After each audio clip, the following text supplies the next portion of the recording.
Hello friends, it's Peg, and this is the fast version from Art Joy is Sharing, which is our sister channel where we do our live show each Thursday.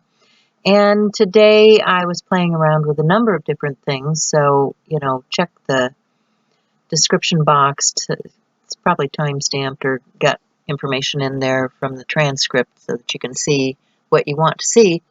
But I am using some Schminky watercolors in 3 different colors, and I am just getting kind of a wash down in the background. I just watered down 3 colors. Trying to see, I've got the Turner Yellow mixed with some Quin Yellow, gold, and some Potter's Pink, and an Ultramarine French Blue.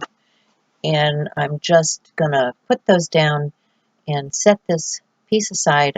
I've masked off this watercolor paper, and I'm just going to set this aside to dry overnight so that it's ready to go for the live show. Sometimes I do a little bit of prep before the show starts, and this month is all about lettering and letters and using your fonts and creating something for your journals. So I'm into scrubbing out this daisy shape from the dried down watercolor background. So I have a scrub brush. You could use a little toothbrush or something with a real stiff bristle. You don't want to scrub it so much that you're pilling the paper, but you want to loosen up the watercolor and pull it with a tissue through the stencil so that you get that design. So you can see I'm moving it around the page, and I'm going to do this in several different areas just to lift the color and get that design. And then I will have to set that aside to dry because I want to come in and do some exclusion painting on this background. But you can see that I've been able to lift the color with that brush by scrubbing through the stencil and pulling the watercolor back up off of the watercolor paper. So, all right, I'm going to set that aside. Now we're going to start talking about pens and other products and things. I have a number of different pens that I like to use, and you can see that I've got several different kinds on the paper already. But I am not a calligrapher, but if you're going to do these types of strokes with your pens, you probably want a brush tip pen. These are from Tombow. Le Pen makes some. Lots of Stedler makes some. I've got lots of different types of pens, and the cool thing about lettering and using pens is that you can put them all together and coordinate because you want different sizes and weights and all kinds of things when you're doing your journal pages. So here I'm using some big brush pens to put some color down into the background. I'm showing how to blend some of these twin tips. And if you want more information about the pens themselves, you can go over and watch the live show. That's an hour-and-a-half show, and that's on Art Joy of Sharing. We also would love for you to come and join the fun in our Facebook group and use our hashtag AJOS Creative Lettering on any other social media so that we can find what you're doing with this month's challenge. So I have 2 of my favorite pens. The nice thing about these brush pens is that you can get a nice thick downward stroke and a nice thin upward stroke. And so I am showing these pens are from Tombow, I think. Let me see. Who are these? Yes, these are Tombow pens, and they are calligraphy brush pen, and I will try to put a link to that in the description box below if you're interested in these so that you can find them. I do have affiliate links listed down below for my Amazon store So if you do a little bit of shopping there, or, you know, not even with the stuff that I'm showing you, but any shopping, and you've used my link, then there's a little bit of kickback for me, and I appreciate that. So I was showing how you could use different methods for scrubbing and taking off some of the messy spots. I made kind of a mess. I had a dirty sanding block, and so I made kind of a mess on the bottom of my page. So I got out my electric eraser, and I was also doing a little bit of scrubbing, and now I'm going to use those colors that we've used here to isolate the flower portion from the background. So I'm pushing the background back and having the flower come forward by just going around the outline with these colors. And I'm going to use all three colors and do this. Now, eventually I was thinking I was going to do some lettering on top of this, but you know, our show is an hour-and-a-half show. And I go on to do a couple of other things besides this particular project because, you know, all these steps have to dry in between. It's something that when you're working with watercolor, you like to have dry naturally. So I start talking about this media grip paper that's all the rage right now because it just came out from Ranger and Tim Holtz, or excuse me, Tonic Studio.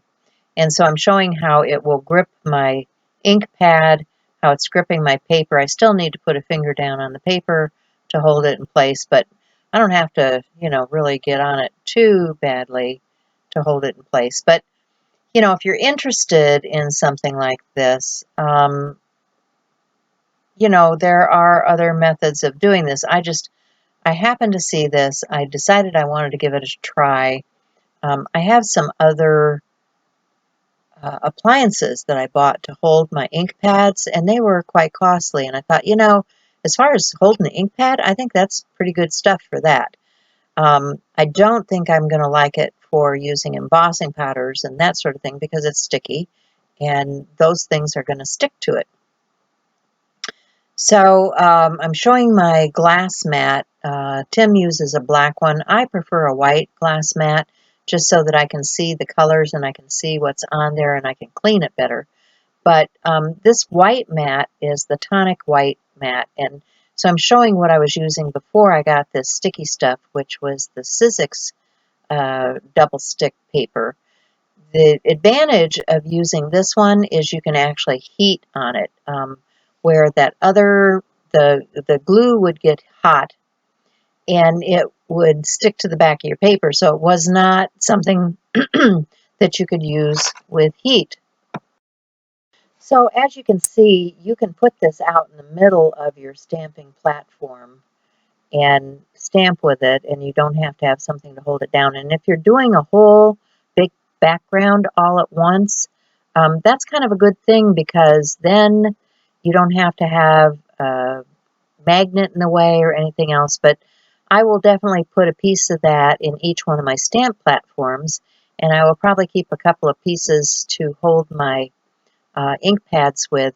Not sure what other applications I'm going to come up with for that particular product, but you know, I bought it. It was about $12, and I thought I'd give it a try just to, you know, be fair. I like to try new things that look interesting to me. It's not quite as sticky as I had hoped for, so just know that, you know, your paper will still move. It's not going to hold it there indefinitely. So now I'm moving on to a journal. I want to do some lettering today because that's part of what our month-long challenge is creative lettering. So I've got some stamps, I've got some stencils, and I'm just going to pull out a few things and start working on a journal page.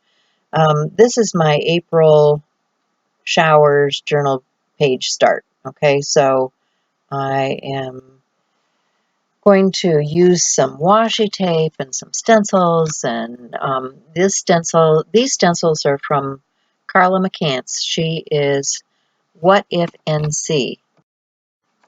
Now you can find Carla right here on YouTube, and she has some wonderful videos, especially if you guys like to make those tumblers.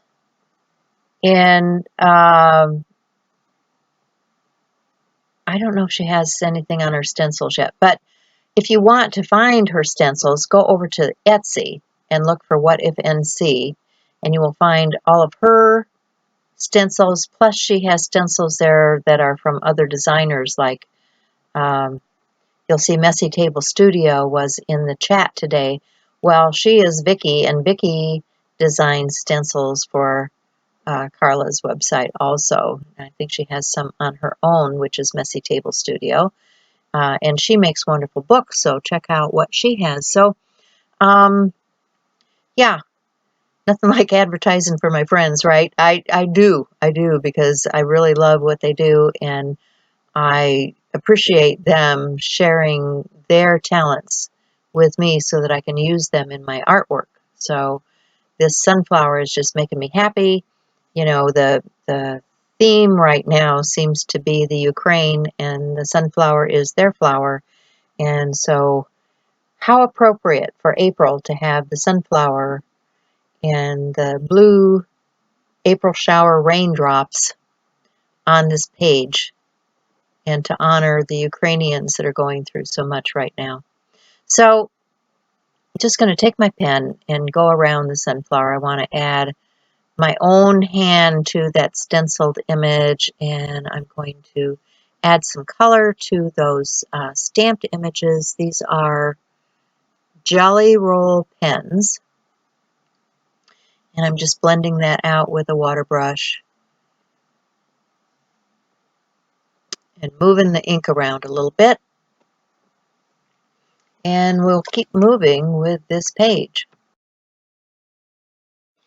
Again, I want to remind you that this is for an art community, Art Joy Sharing, on Facebook, and that you can use our hashtag on any social media so that we can find what you're doing using our prompts for each month, because we enjoy seeing what others are doing. It inspires us and inspires everybody. So, don't be bashful. None of us is perfect. This is just an art journal. It's not something that's going to go into a museum. It's just playing with different fonts in my journal and trying out different pens and different products and making something to remind me to reflect on today, to stay positive, to take care of myself, and to try and accomplish something new. Make art and plant flowers and all of that sort of stuff. So that's where I am with this page today. I hope you enjoyed this. I hope you will join us each week as we come out with something new for Art Joy Sharing. Thanks, everybody.